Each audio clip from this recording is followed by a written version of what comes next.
Oke guys, balik lagi di Posesif, podcast seru dan edukatif. Halo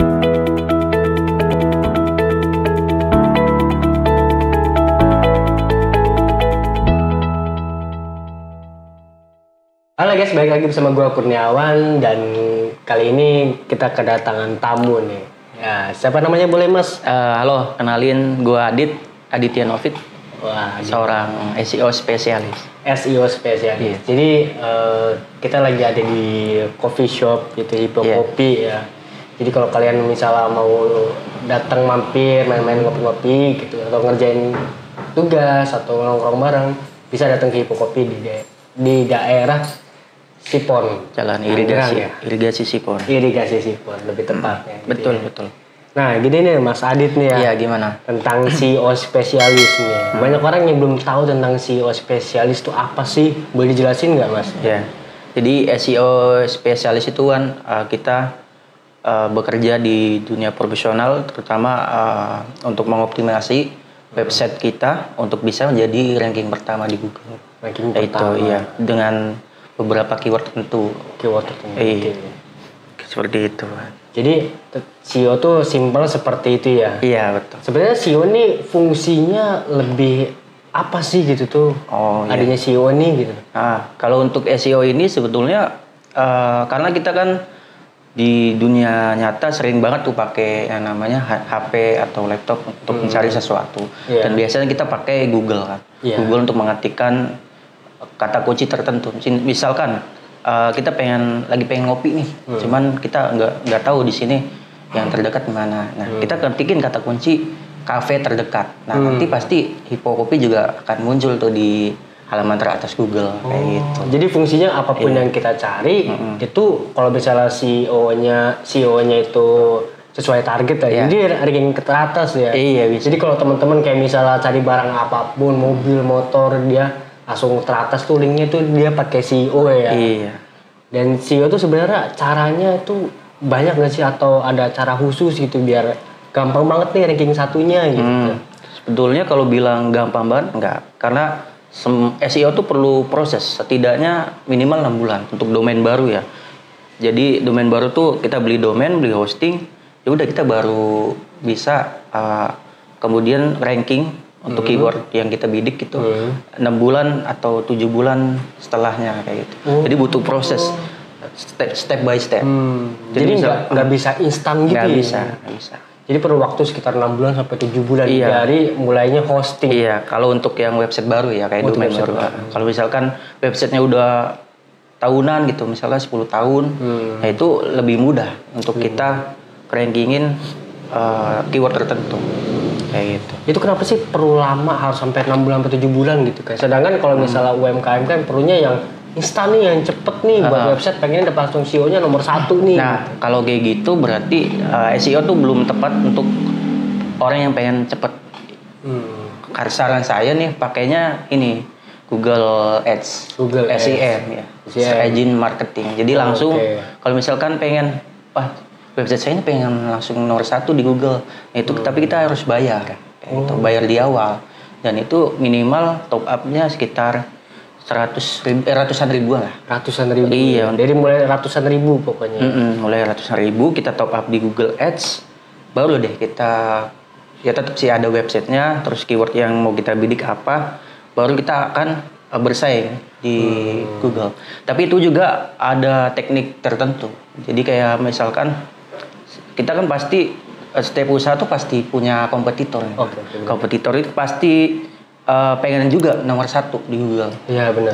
Dengan cepat ya Google Ads itu ya kita harus bersaing selain di keyword ya, terus copywriting, terus sama target biddingnya. Jadi kita gede-gedean nih. Misalkan satu kliknya lu misalkan nawarin 1.000 per klik untuk sekali klik itu. Sedangkan kompetitor lu 2.000. Nah, lu kan pasti kalah tuh iklannya di bawah dia. Nah, kayak gitu. Sedangkan kalau SEO itu kenapa butuh lama? Karena hasilnya juga pasti akan bertahan lebih lama. Dan cost atau biaya yang kita butuhkan untuk SEO itu cuman berapa ya? Nggak nyampe setengahnya. Jadi misalkan lu ngiklan budget sebulan 3 juta. Nah 3 juta ini sebetulnya bisa dialokasikan untuk SEO nih. Untuk apa? Misalkan untuk membeli hosting domain nih. Iya. Terus kemudian lu beli toolsnya nih. Tools SEO kan selain ada yang gratis nih, gratisan kayak Google Search Console, Google Analytics, terus apalagi itu Google Tag Manager. Lu juga bisa pakai tools kayak SEMrush, kayak itu tuh yang berbayar tuh. Nah, lu bisa alokasikan uang 3 juta itu untuk riset keyword. Selain riset keyword, kita juga bisa untuk lihat keyword apa sih yang kompetitor pakai gitu. Nah, kita bisa tiru cara mereka untuk optimasi juga kayak gitu. Iya. Jadi caranya tuh panjang ya, makanya perlu waktu 6 bulan sampai 7 bulan nih buat website baru nih ya. Iya, betul. Jadi mungkin buat teman-teman yang bikin website pengen jadi SEO tuh memang butuh proses yang banyak ya, yang banyak dan panjang juga ya. Iya, pasti. Karena kita perlu analitik segala macam yang ya kalau dijelasin mungkin ada rada ribet lah ya Mas ya. Gitu kalau ya. untuk orang awam pasti apaan sih ini? Nah, ngerti. Taunya klik yang penting ke atas aja ya. Iya, orang klien tuh biasanya pengennya instan aja, pengen cepet nomor 1, cuman dia nggak pengen yang namanya nikmatin proses. Kayak misalkan saya butuh ini untuk optimasi, tapi klien ya pasti ini kayak gitu, maunya instan. Maunya instan ya. Nah, jadi Mas Adit nih udah berapa lama sih berkecimpung di dunia SEO nih? Dari tahun 2017, berarti sekitar berapa tahun tuh? 5 tahunan ya? Ya udah sekitar 5 tahunan. Iya, awalnya sih coba iseng-iseng kan. Dari lulus sekolah nih, gue bingung mau ngapain kan. Akhirnya, ada guru gue waktu itu di SMP. Dia ngajarin dikit-dikit tentang ilmu SEO gitu. Cara buat website dulu masih pakai ini, websitenya gratisan. Kayak blogger gitu. Iya, jadi dikasih tahu tuh cara nulis artikelnya dulu, terus gimana cara upload gambar, bikin gambar artikel asli. Jadi kita nggak salah-salah buat konten kayak gitu. Seperti itu kan. Jadi singkatnya seperti sampai sekarang nih 5 tahun ya. Iya. Mungkin dari 2017 sampai sekarang nih di dunia SEO tuh ya pasti udah merasakan manis pahitnya lah gitu ya. Waduh, iya benar. Nah, dari beberapa project nih SEO nih, ada nggak sih yang si analitiknya tuh sulit banget sih gitu, atau enggak ada beberapa klien yang komplain lah tentang kok SEO-nya nggak bisa berjalan dengan bagus ya, baiknya gitu. Ada nggak kayak gitu? Ada pasti, karena kan kita di dunia ini hidup banyak sekali tantangan, terutama di SEO juga kan. Selain makin banyaknya kompetitor, tentu semakin banyak peraturan-peraturan yang dibuat atau algoritma. Kita nyebutnya algoritma dari mesin pencari kayak Google tuh tiap tahun atau tiap bulan pasti selalu update. Oh iya benar. Iya, update. Kalau habis update kita pasti scan lagi nih website kita apa sih yang kurang. Terus harus perbaiki yang mana kayak gitu. Terus kalau misalkan stuck di situ-situ doang ya kita harus cari tahu itu apa penyebabnya kayak gitu lah. Nah gini nih Mas Adit nih, kan dari 2017 sampai 2022 sekitar 5 tahun ya. Nah dari 5 tahun tuh ada nggak sih yang klien yang mungkin nggak sesuai ekspektasi dia atau segala macem, kan udah 5 tahun ya pasti banyak-banyak project lah gitu. Ada nggak sih yang seperti itu? Ada lah pasti. Ada. Ya itu karena semakin banyaknya kompetitor, terus banyak juga kan sekarang profesi-profesi tentang SEO spesialis juga semakin diminati sama orang-orang. Banyak orang yang akhirnya melek gitu. Oh ya, gue harus go online nih, gue harus jadi nomor 1 di Google. Nah itu kan pasti membuat kita untuk bekerja keras lebih dari kompetitor. Lebih kompetitor. Jadi kalau misalnya komputer di sini kita harus di sini, terus komputer ke sini kita harus lebih up lagi. Jadi ya kejar-kejaran aja terus jangan pernah berhenti. Iya, namanya persaingan kan. Persaingan di SEO sangat sulit sebetulnya. Apalagi untuk keyword-keyword yang transaksional gitu. Langsung kayak misalkan beli apa gitu produknya, beli kopi. Nah itu kan lebih tinggi persaingannya dibanding di mana lokasi kafe terdekat. Berarti semakin banyak kompetitor akan semakin sulit nih analitiknya. Waduh. Nah Mas Adit, di bidang SEO kan pasti berbentuk website kan ya pasti ya. Pasti berkecimpung di website lah gitu. Pasti domain segala macam. Nah buat belajar jadi SEO tuh perlu namanya bisa ngoding nggak sih Mas? Iya. Kalau pengalaman saya nggak ahli coding, saya bukan lulusan sarjana programmer sarjana informatika ya atau ya sejenisnya lah. Saya nggak ahli program. Nggak ahli program. Iya. Berarti belajar dengan SEO tuh nggak perlu bisa ngoding lah. Ya nggak perlu bisa ngoding. Cuman ya yang kita harus punya tuh pertama skill untuk terus belajar. Maksudnya kalau ada sesuatu yang baru ya kita harus terima gitu. Apalagi Google kan hampir tiap 6 bulan atau 3 bulan sekali itu mereka melakukan update algoritma. Nah dari sini sebetulnya kita harus tahu nih apa yang harus kita lakukan setelah Google update algoritma. Nah terus kita baru terapin ke website kita. Entah website kita terbuat dari apa, entah dari Blogger, dari WordPress atau CMS lain atau custom sendiri. Itu kita harus tahu tuh di mana kita harus perbaiki kayak gitu kan. Iya. Jadi seperti itu ya kurang lebihnya. Iya. Nah, nih dulu ini Mas Adit nih untuk jadi SEO nih dulunya switch karir apa gimana nih Mas? Apa emang dari awalnya udahlah saya mau masuk SEO aja lah gitu. Saya fokusin dulunya switch karir nih gitu. Gimana tuh Mas? Dulu belum kepikiran sih bakal jadi SEO karena dulu sekolah tuh lulusan teknik komputer jaringan. TKJ betul. Jadi dulu belajarnya tuh ya masang wifi, terus setting LAN, kayak gitu belajarnya kan. Tentang network lah. Cuman pas terakhir tuh kan ada uji kompetisi itu. Nah uji kompetisi ini kebetulan saya kebagian untuk instalasi jaringan plus untuk websitenya WordPress waktu itu. Nah dari sini sebetulnya saya tertarik, WordPress ya. Dulu kan saya cuma belajar Blogger tuh. Saya mau nyoba juga nih belajar WordPress. Nah dari sini sebetulnya dari WordPress ini gue belajar tentang banyak hal itu. Salah satunya tentang SEO. Kayak gituan. Nah di selama 5 tahun nih Mas Adit nih, ada nggak sih kayak ada salah satu ada kesulitan yang susah dipecahkan gitu tuh? Kayak ada case-case yang mungkin bisa dibilang susah dipecahkan lah gitu. Ada nggak kayak gitu? Ada lah pasti. Ada ya? Ada iya. Contohnya kayak ini, bounce rate sih. Bounce rate. Apa tuh bounce rate? Bounce rate tuh jadi misalkan lu punya website nih kan, terus website lu udah diisi konten banyak nih, ada ratusan website, ada ratusan artikel atau konten gitu. Nah terus kemudian pas lu cek di analitik nih, ternyata orang yang atau pengunjung yang masuk ke website lu tuh langsung keluar gitu. Padahal kalau dilihat di di analitiknya dia tuh bertahan sekitar 30 detik ke atas. Nah, 30 detik ke atas kan lumayan lama tuh. Jadi ibaratnya lu pengunjung itu baru masuk ke website lu terus langsung keluar. Nah, itu kan bounce rate tuh jadinya. Jadi nggak buka halaman lain, nggak ngeklik tombol gitu. Nah, ini sebetulnya yang lagi gue perbaikin, gue cari tahu lebih dalam apa sih kira-kira masalahnya gitu. Kayak gitu case yang lagi gue tanganin. Lagi ditanganin ya? Iya. Jadi belum menemukan solusi kenapa. Betul. Gitu.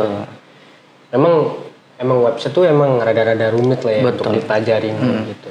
Mungkin buat teman-teman yang pengen belajar website juga mungkin rada ditekunin lagi untuk belajar website seperti apa, ikutin kelas-kelas online gitu. Banyak literasi. Nah, banyakin literasi. Ya mungkin sekarang belajar autodidak mungkin sekarang lebih mudah daripada dulu. Betul. Kalau dulu kita harus beli buku ke perpustakaan segala macam, sekarang kita ketik di Google atau di YouTube semua bisa ngedengerin. Kita bisa belajar. Atau mungkin teman-teman semua bisa nonton podcast posesif ini gitu kan. Mungkin ada beberapa case atau yang pertanyaan-pertanyaan yang belum terjawab gitu. Mungkin dari sini bisa ada jawabannya gitu. Mungkin teman-teman semua mungkin ada pertanyaan segala macam bisa komen di bawah nih untuk pertanyaan-pertanyaan tentang dunia SEO. Nanti kita akan bantu semuanya dijawab ya sebenarnya di komen di bawah ini ya. Iya. Nah, untuk di bidang SEO nih Mas Adit. Ini kita masih di dunia SEO nih ya. Karena beberapa orang masih awam tentang SEO. Takutnya bikin website ya udah gitu. Yang penting kita punya website. Padahal penting banget kan tentang ranking segala macem kan ya. Karena itu kan akan membantu namanya tentang penjualan. Betul. Terus akan membantu tentang ya namanya profile si website seperti apa, perusahaan kayak gimana kan. Itu kan ya penting banget lah gitu. Nah, SEO ini mudah dipelajari. Apa mungkin kesulitannya apa sih yang buat orang awam yang ingin belajar gitu? Iya,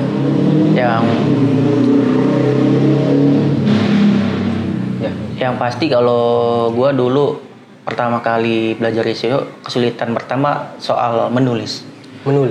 Iya, jadi kita kadang kebingungan nih mau nulis apa kan, terus mau bikin kayak gimana website kita jenisnya gitu. Kita harus mulai dari situ dulu. Kita harus membiasakan namanya nulis artikel. Ya minimal 300 kata dulu lah. 300 kata tapi dengan optimasi on page-nya juga. On page tuh kayak kita kasih heading kayak H1, H2, H3. Nah kayak gitu-gitu kita harus ngerti, terus gimana penempatan keyword-keywordnya, keyword intent-nya kayak gimana, kayak gitu Wah. Jadi mungkin yang harus dipelajari basicnya adalah menulis dulu, artikel gitu ya. Mungkin teman-teman yang udah pernah hobi menulis atau menulis cerita segala macam ya, buku itu kan mungkin akan lebih mudah ya masuk ke SEO gitu ya. Kalau dibilang mudah sih ya, kalau punya dasarnya, punya basicnya pasti bisa. Cuman kalau untuk SEO kan mesti tahu dulu nih, kita nggak sembarangan nulis dari A sampai Z. Cuman kita nggak liatin bagian on page-nya, optimasi on page-nya. Ya misalkan ya itu tadi heading, terus keyword intent-nya, persebaran keywordnya kayak gimana, terus gimana kita cara masukin internal link yang cocok gitu, yang terkait, yang relevan dengan artikel yang kita buat. Kayak gitu harus tahu. Banyak banget strateginya. Betul, banyak sekali. Nah mungkin teman-teman yang pasti pengen belajar atau ingin dibantu nih website untuk mengisi dengan SEO yang spesialis lah gitu. Iya. Mungkin teman-teman bisa datang ke website Seto Konsultan atau Instagram Seto Konsultan juga. Banyak informasi di sana tentang SEO juga ada. Terus mungkin bisa juga nih pakai jasanya Seto Konsultan untuk menangani website-website teman-teman yang UMKM nih ya, UMKM atau mungkin di dunia company gitu ya, perusahaan-perusahaan gitu mungkin bisa gitu ya. Bisa. Nah, di Seto Konsultan ya. Betul. Oke nih Mas Adit nih, tentang di dunia website lagi nih ya. Iya. SEO itu kan pasti butuh namanya domainnya. Ada domain yang murah, ada domain yang harganya yang medium, sama yang mahal gitu. Nah, pentingnya domain ini penting banget nih sih untuk seorang yang punya website gitu, untuk pengen punya usaha dan pengen buat website kayak gitu. Penting banget nggak Mas? Iya, penting banget. Soalnya domain kan menyangkut tentang identitas suatu brand kan. Kalau misalkan kita buat website dengan domain yang asal-asalan gitu, ya bakal berdampak buruk, entah jangka pendek, jangka menengah, jangka panjang. Makanya kita harus lebih hati-hati untuk memilih nama domain kayak gitu. Lebih hati-hati. Iya, gitu. Lebih hati-hati dan lebih cermat. Lebih cermat ya. Karena domain itu menjadi identitas dari usaha yang kalian punya gitu ya. Identitasnya kayak identitas kalian kopi ya, website tentang dunia kopi, terus identitas yang usaha-usaha yang lain itu menjadi identitas kalian gitu ya, domain itu ya. Nah mungkin seperti itu tentang penjelasan SEO dari Mas Adit ya. Nah jadi buat teman-teman semua yang ingin websitenya pengen dipegang sama tim profesional di Seto Konsultan, itu ada tim profesional yang ingin bakal membantu teman-teman untuk memegang website nih, untuk ke SEO-nya gitu atau ke semuanya tentang kontennya. Itu pasti kita bisa memanage itu semua gitu. Betul. Ya. Nah, jadi seperti itu di SEO, dan jangan lupa like, komen jika kalian pengen ilmu-ilmu baru gitu. Kalian bisa request mau ilmu seperti apa tentang SEO, entah tentang materi-materi yang lain gitu ya. Nanti kita akan bantu carikan orang-orang yang profesional akan menjelaskan tentang materi yang kalian inginkan gitu ya. Nah, jadi seperti itu tentang SEO, dan sampai jumpa di konten-konten selanjutnya. Bye-bye. Bye-bye.